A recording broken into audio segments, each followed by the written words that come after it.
My friends, something kept me up last night. And I have a feeling it kept you up too. Because what is unfolding right now, at this very moment as I speak to you, is not simply a conflict between two nations. What is happening right now is a kind of event that textbooks will spend entire chapters dissecting 100 years from today. And the question, whether you are watching this from Singapore, from Kuala Lumpur, from London, from Chicago, or from Shanghai, the question every single person watching this must ask themselves today is straightforward. Am I truly ready for what is coming? My name is Jack Ma. I have watched communists collapse. I have seen the world shift in directions that the smartest people on earth never anticipated. I have sat at tables with presidents, prime ministers, and the most powerful capital allocators alive. And I want to tell you something from the deepest part of my experience in all the decades I have been watching this world. I have never encountered a moment quite like this one. That's not theater.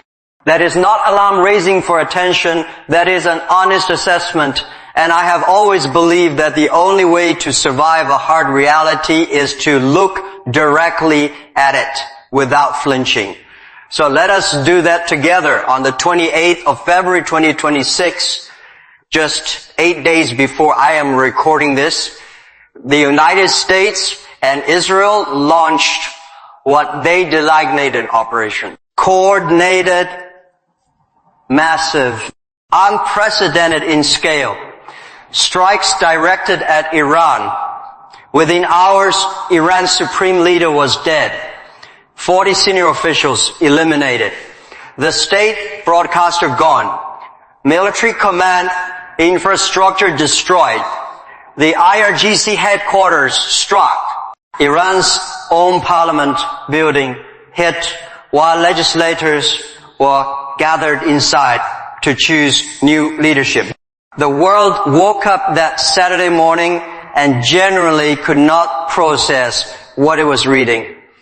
I think back to what I studied about the 28th of June, 1914, the assassination of Archduke Franz Ferdinand. I was not there, obviously, but I studied that moment obsessively because one bullet, one morning, in a city that most of the world had never heard of, detonated the First World War. The entire architecture of European civilization crumbled within 4 years because of one decision on one morning. History is full of these hinges, rare moments where a single action does not just change the news cycle. It changes the direction of civilization itself. My friends, I am standing here telling you plainly, the 28th of the 20th of February, the 26th of May be one of those hinges. But I am not here to frighten you. I am here to give you something far more useful than fear. I am here to give you understanding, because in a world losing its composure, clarity is the most powerful thing you can hold. So let me tell you what happened after the strikes, because the story does not end there. Iran did not fall. Iran did not ask for terms. Iran struck back. And here's where the full weight of this becomes visible. Iran did not simply retaliate against Israel. Iran closed the Strait of Hormuz.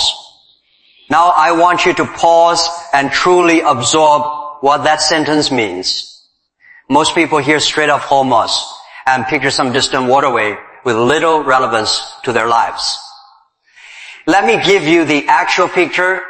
20 million barrels of oil move through that strait every single day. 20 million.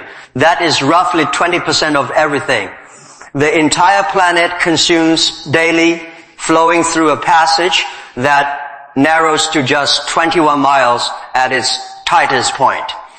I have colleagues in Shanghai who travel further than 21 miles on their morning commute.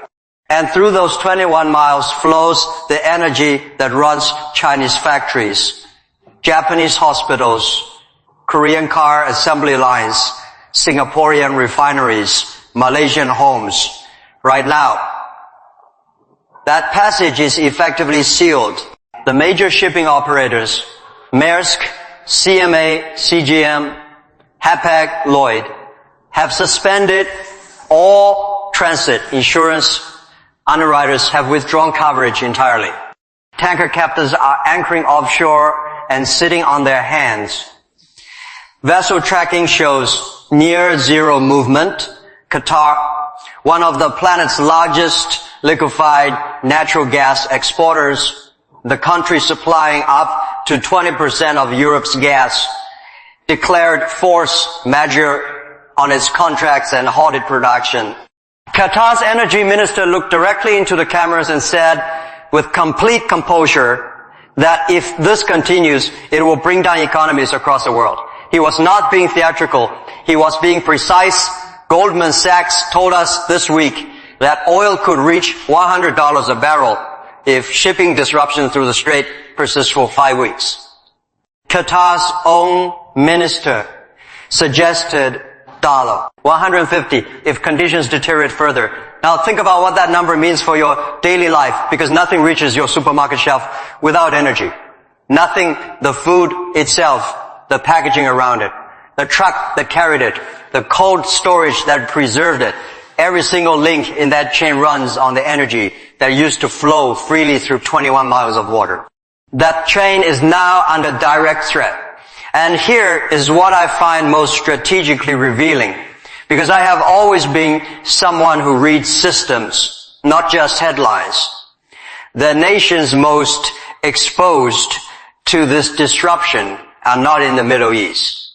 They are right here in Asia. Japan depends on that corridor for 70% of its Middle Eastern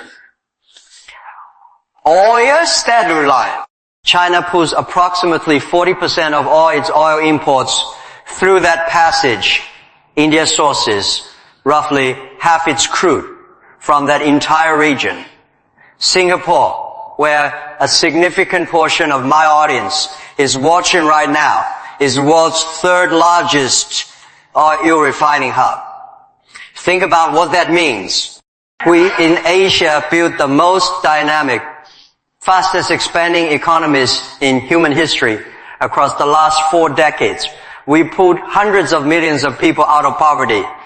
We constructed cities of extraordinary scale and ambition. And we built all of that on a foundation that included stable, reasonably priced energy flowing through that strait. That foundation is now cracking. Now let me tell you who the real players are. Because if you think this is simply America against Iran, you're looking at a chess match and counting only 2 pieces. I have spent a lifetime studying how power actually moves, and I can tell you the hands on this board are far more numerous. Russia has been supplying Iran with real-time intelligence on the positioning of American warships and aircraft. Think carefully about what that represents. There is also a Chinese private company reportedly using satellite imagery to track American military deployments with remarkable granularity. The Chinese government has officially called for an immediate. China's foreign minister spoke with his Russian counterpart. Together, they called on the world to reject what they described as a return to the law of the jungle. China noted the death of a Chinese national in Tehran during the strikes, and China reminded everyone that it is the single largest buyer of Iranian oil. Every barrel of disruption is a problem that lands on Beijing's desk before it lands on anyone else's. Here is what my business instincts tell me when I look at this more carefully. Russia gains economically from this conflict with Middle Eastern supply disrupted. The world needs more Russian oil. India is already pivoting hard toward Russian crude. China, which had been moderating its Russian oil purchases, will almost certainly increase them substantially if disruption continues. So Russia, standing at the edge of this war, is quietly watching its energy revenues climb while its primary geopolitical rival, America, burns through what analysts at the Center for Strategic and International Studies estimate at $900 million per Dalton Y on this military campaign, $900 million. Every day I want to speak about America honestly because I have genuine respect for what America represents. I have done business there. I have learned from American entrepreneurs a drive, a willingness to rebuild after failure, the appetite for reinvention. These are things I admire without reservation. But right now I am watching America make a decision that I believe it will spend the next generation reconsidering. The U.S. Senate had an opportunity to vote on a war powers resolution that would require the president to seek congressional authorization before continuing. The vote failed 47-53. The campaign continues without formal legislative backing. America has committed $3, $7 billion in the first 100 hours alone, largely unbudgeted, against an adversary whose president has publicly stated that surrendering unconditionally is a dream America must carry to its own grave. This is not a government on the verge of capitulation. Iran has launched over 500 ballistic 2,000 drones across 8 days. Yes, the rate has slowed. America says by 90% compared to day one.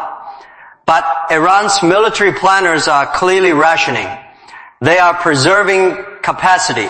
They are preparing for a longer war, not a shorter one. And Iran's ground forces have stated explicitly they are waiting their word, waiting for the possibility of an American ground invasion.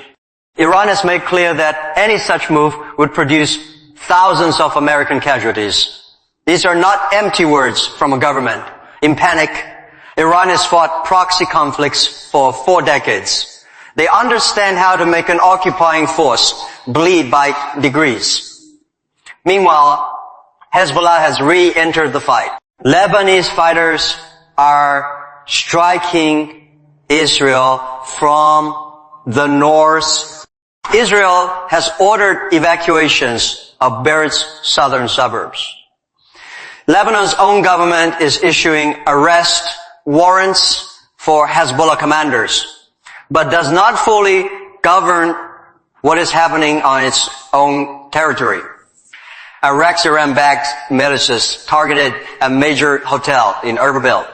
Yemen's Houthis have resumed strikes on commercial shipping in the Red Sea, forcing vessels to reroute around the entire African continent, adding weeks to delivery schedules and significant costs to every single shipment. The architecture of global trade is being bent and tested in ways we have not seen since the Second World War. My friends, I want to step back here and share something personal with you. In the early years of Alibaba, when we were 35 people in a Hangzhou apartment, when most of the world was convinced I was delusional, I made it my practice to study every major crisis I could find. The oil shocks of 1973, the Asian financial crisis of 1997, the dot-com collapse of 2001, the global financial crisis of 2008. And across every single one of those events, the same pattern appeared without exception. The people who panicked, who froze in place, who watched events unfold from a position of helplessness, they lost the most. the people who went deeper, who asked not simply how bad is this, but what does this actually mean? Those people found pathways through. Not immediately, not without pain, but they found them every time. I am not telling you today's situation is acceptable. It is not more than 300 people killed in Iran in 8 days. Real human beings. Parents, children, ordinary people. 180 school children killed in a single strike. Thousands attending their burial. Civilians in Bahrain and Kuwait and Saudi Arabia waking to air raid sirens and intercepted missiles. 6 American soldiers dead. Families shattered in Sacramento, in Iowa, in cities that will grieve quietly for years. This is not a simulation. This is not geopolitics as an intellectual exercise. This is genuine human devastation happening right now at scale. History does not pause for grief. The world keeps turning. The only meaningful question has always been, what comes next? And that is what I want to spend the rest of this time working through with you. Let me tell you what I see coming, not as someone claiming to predict the future, but as someone who has spent an entire life studying how systems behave when they are placed under extreme pressure. The first thing I see is a permanent restructuring of global energy, the Strait of Hormuz crisis. Even if it resolves tomorrow, has just delivered the most visceral lesson in modern history to every government, every energy company, and every infrastructure planner on earth. The world simply cannot remain this dependent on a single 21-mile choke point. Everyone already knew this vulnerability existed. They knew it intellectually. The way you know that eating badly will eventually catch up with you. But knowing a weakness theoretically and actually experiencing it slamming shut are 2 entirely different teachers. After this, the investment in alternative energy routes, in strategic petroleum reserves, in renewables, in nuclear power generation, that investment will not gradually increase. It will surge. Countries like China, which were already redirecting toward electric vehicles and solar infrastructure, partly for energy independence reasons, will now accelerate that agenda with an urgency that makes the previous pace look leisurely. And here is something the global media is consistently missing. This is not necessarily bad for Asia in the long run. Asia already leads the world in solar panel manufacturing, battery technology, and electric vehicle production. A world that is sprinting away from dependence on Middle Eastern oil is, in many ways, a world that is sprinting directly toward Asian industrial capacity. That is worth holding in your mind. The second thing I see is a fundamental realignment of alliances. What is unfolding is not purely military. It is a stress test applied simultaneously to every relationship, every treaty, and every diplomatic agreement on the planet. NATO ally Spain has publicly called this campaign an extraordinary mistake. Europe is watching energy prices surge in real time. Germany, France, Italy, all of them depend on Qatar LNG. That gas is not moving. European natural gas prices jumped 50% in a single day when Qatar halted production.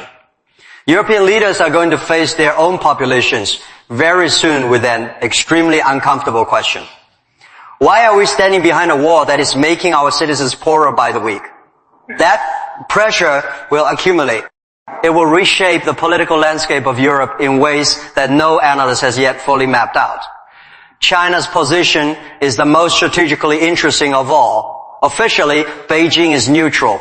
Officially, China is calling for peace, dispatching envoys, working diplomatic channels. But China is also the world's largest buyer of Iranian oil. Chinese companies are, through whatever means, tracking American military movements. China is watching this war with an intensity that goes far beyond the posture of a disinterested observer. Because China understands at the deepest institutional level that the outcome of this conflict will set the terms of great power competition for the next. If America wins decisively, installs a cooperative government in Tehran and reopens the strait on its own terms, that outcome carries a message to Beijing about American reach and resolve that will echo in every future discussion about Taiwan.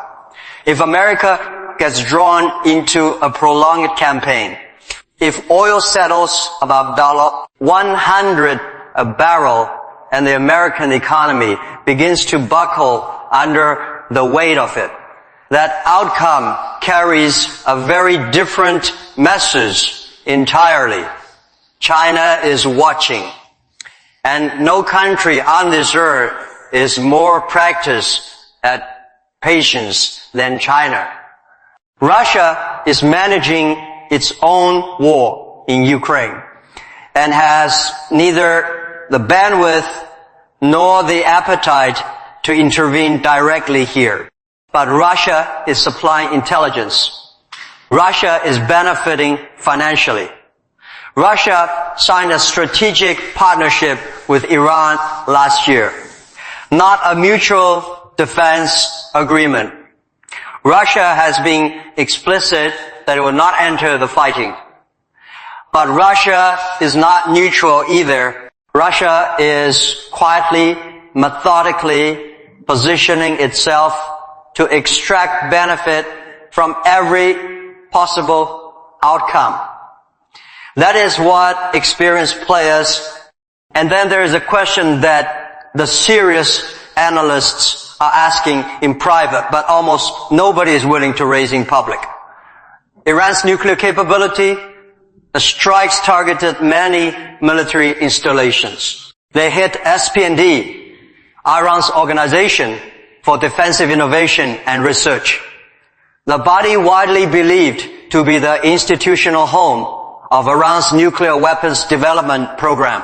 Several senior figures within that organization were confirmed killed. But no one has publicly stated with confidence that Iran's nuclear capability has been comprehensively eliminated. And here is the deeply uncomfortable reality sitting underneath all of this. A nation that watches its supreme leader assassinated, its military command systematically dismantled, its civilian infrastructure destroyed. That nation now has the most powerful possible incentive to accelerate. Whatever program gives it the one weapon that guarantees it will never face this situation again. History tells us this with absolute consistency. When Muammar Gaddafi surrendered his nuclear program and accepted Western security guarantees, we all know precisely how that story concluded. The lesson Iran's surviving leadership is absorbing from that history does not point toward disarmament. It points in the opposite direction. My friends, I want to speak to you now not as a businessman, not as a strategist, but simply as a person who has traveled to more than 50 countries, who has shared meals in homes across Asia and Europe and the Americas, who has held conversations with entrepreneurs in Lagos and London, in Tehran and Tel Aviv, all of whom carried exactly the same dream inside them to create something real, to hand something better to their children than what they inherited. The overwhelming majority of human beings on this earth want the same small collection of things. Safety, dignity, opportunity, the chance to watch their children exceed them. War destroys every single one of those things, without exception in every war ever fought. And the people making the decisions to launch these strikes are never the ones whose children absorb the consequences. The bill is always paid by the same people, ordinary men and women called inside forces. They never chose and cannot exit 180 school children in Iran. 6 young American soldiers in Kuwait, families in Bahrain jolted awake by sirens at 3 in the morning. That is what war actually costs, and that cost always falls hardest on those with the least protection. I have been asked many times over the years, Jack Ma, what is it that genuinely frightens you? People expect me to say competition, regulation, technological disruption being outmaneuvered. None of those things are my real answer. My deepest fear is a world where human beings simply stop talking to one another. Because every catastrophe that history records, every war, every collapse, every genocide began not with weapons, but with a failure of communication. With the leaders who lost the capacity to see the humanity on the other side of the table. With populations who had been carefully taught to fear what they did not understand. The Strait of Hormuz being effectively sealed right now is not only an energy disruption, it is a symbol of what becomes possible when dialogue collapses completely. And the only remaining language is a language of missiles and drones. So what do you actually do? You're sitting wherever you are, watching this right now. First, protect yourself and your family financially. What is happening will produce inflation. It is already producing it. Oil prices are up 15% since this began. European gas prices moved 50% in a single day. If this continues, the cost of everything raises through transportation, manufacturing inputs. This is not speculation. This is simple arithmetic applied to supply chain reality. Review your financial exposure honestly. Reduce unnecessary risk. Build your emergency cushion. That is not panic. That is what a responsible adult. That's when the environment becomes genuinely unpredictable. Second, educate yourself seriously. The most dangerous position you can occupy right now is consuming a single source of information and treating it as the complete picture. America's account of this war looks nothing like Iran's account. China's perspective differs fundamentally from Europe's read across sources. Think about every story critically. Ask yourself constantly who benefits from this particular version of events. What is being left out of the frame? What questions are conspicuously not being asked? Your capacity to see the fuller picture imperfectly but more completely than the person next to you is your most durable protection against being steered by people with interests that do not align with yours. Third, invest in the relationships that genuinely may matter. In periods of serious uncertainty, the human connections you have built, your network, your community, your family carry more real value than any financial instrument you can hold. The people who navigated the great crisis of the 20th century did not do it through individual. They did it through webs of trust, reciprocity, and mutual support built before the crisis arrived. Build those webs now while the ground is still stable enough to build on forth. And I want you to hear this carefully because I know it may sound uncomfortable given the context. Look for the opportunities that disruption creates. I am not celebrating suffering. I want to be completely clear about that. But I am a realist. And the realistic truth is that every major disruption in the global order generates new needs, new demands, and new spaces. where someone with genuine vision and the courage to act on it can build something of lasting value. The energy transition that this forcibly accelerating the supply chain diversification that every Asian government is now pursuing with fresh urgency. That is a space. Energy storage technology, renewable generation, alternative transportation infrastructure. These are spaces where the companies that define the next generation of Asian and global business are currently being conceived by people who are asking not how terrible is this situation, but how do I help solve it? I have always told young entrepreneurs the same thing. Do not chase the easy road. Look for the problem that is so enormous, so painful, so urgent, that the entire world is waiting for someone to solve it right now. Several of those problems are sitting in plain view. The people who will build the next generation of transformative companies are the people watching these problems right now and asking the second question, not the first. Let me tell you how I believe this ends. Not as a prophet. As someone who has watched history long enough to understand its rhythms, this moment, as heavy and as frightening as it genuinely is, will pass. The First World War passed.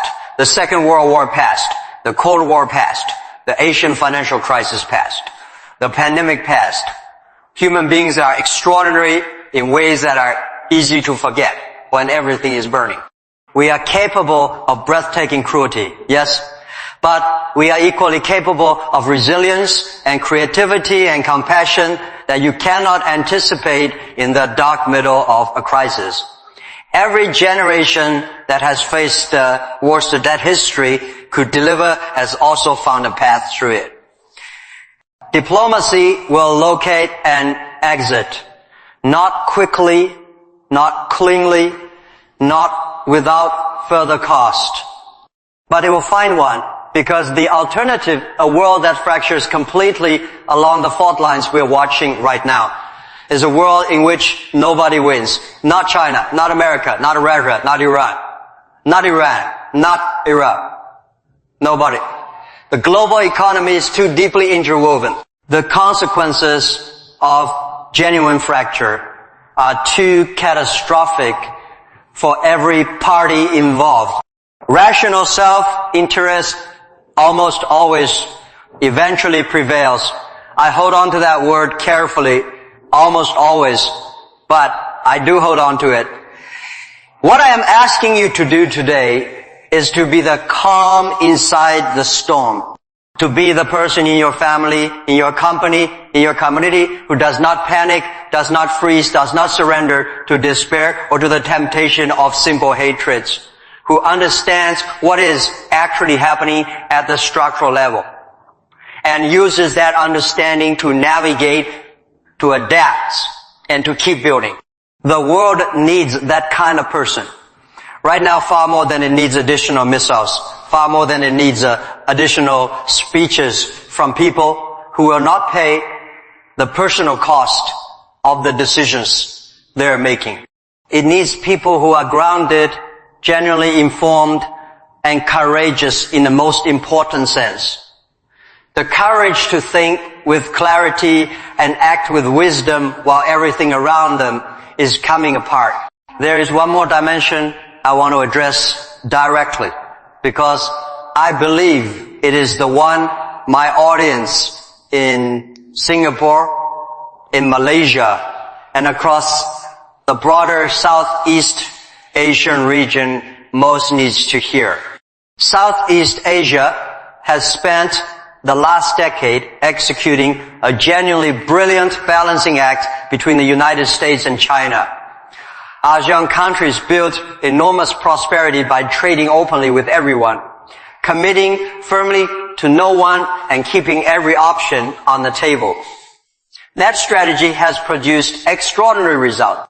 But a world where Washington and Beijing are increasingly positioned on opposite sides of a live conflict. A world where the option of choosing no side becomes harder to defend with each passing week.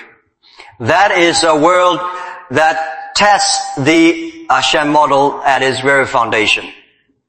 Malaysia's relationship with the Strait of Malacca, Singapore's position as the region's financial and commercial nerve center, Indonesia's growing economic weight, all of these advantages exist within a system of global trade that is currently under more stress than it has experienced in generations. The political and business leaders of these countries understand this clearly. The question is whether ordinary citizens vote. Ordinary citizens vote. Ordinary citizens determine which companies grow and which ones do not survive. And ordinary citizens who generally understand a global picture are far better equipped to make the personal, financial, and political decisions. That will determine whether this region successfully navigates the turbulence. I add exactly why I'm here. That is why I produce this conversation. Not to generate anxiety, to provide the kind of understanding that converts anxiety into action. Because an informed public is genuinely the most powerful force available in the world today. More powerful than any standing army. More powerful than any weapon system. Knowledge understood with clarity and applied with judgment has always been humanity's most reliable. Weakens chaos. One final thing about China, because I believe the global media is significantly underreporting one of the most consequential dynamics in this entire situation. China right now is navigating extraordinary delicacy. It is Iran's largest trading partner. It purchases more Iranian oil than any other nation. It has formally condemned the strikes. It has sent envoys. It is working every diplomatic channel available. But China is simultaneously aware that a destabilized Middle East, a closed Strait of Hormuz, and a potential nuclear escalation are all directly catastrophic for Chinese economic momentum. China's own economy is at a sensitive juncture, managing the legacy of its real estate sector, managing a difficult trade relationship with a tariff-aggressive United States, managing the expectations of its own population for continued improvements in living standards. The absolute last thing Beijing needs is $100 oil. The last thing Beijing needs is a global recession triggered by an energy shock at this particular moment. China wants this war to end quickly on terms that preserve the 2 decades of trade relationships, infrastructure investments, and diplomatic positioning it has carefully built across the Middle East. Watch what China does over the next 2 to 3 weeks. Not what it says in official statements, what it actually does.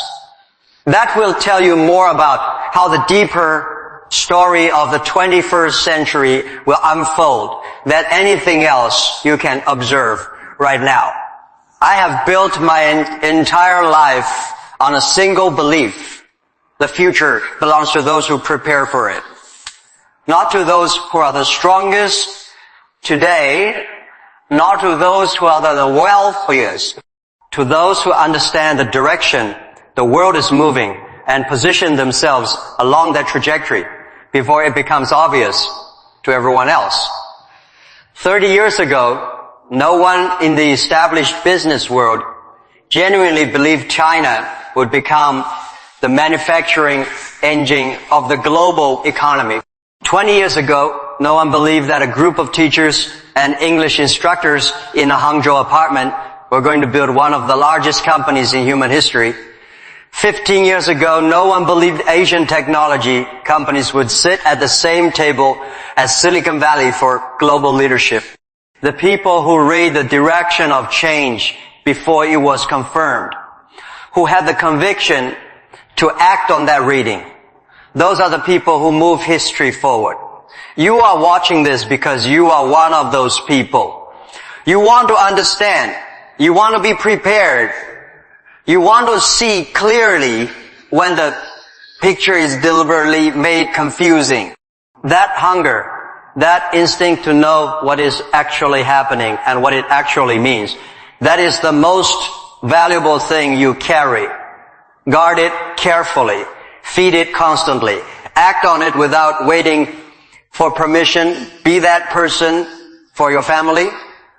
Be that person for your community. For this world, which for all its current madness and all its enduring beauty, is still the only home that any of us will ever have. Thank you for sitting with me through this. Thank you for caring enough to think about these things seriously, when it would be far easier to look away. If this conversation helped you see something more clearly, because the more people who genuinely understand what is happening, the more people there are who respond with wisdom rather than reaction. If you want to go further on the economic dimensions, on how China is truly positioned, on what this oil shock means specifically for Asia, I covered some of that ground in my previous video. They link, take care of the people around you, and remember this, in every crisis, without exception, the people who understand it most clearly are always the ones who come through it, stay informed, stay clear, stay human.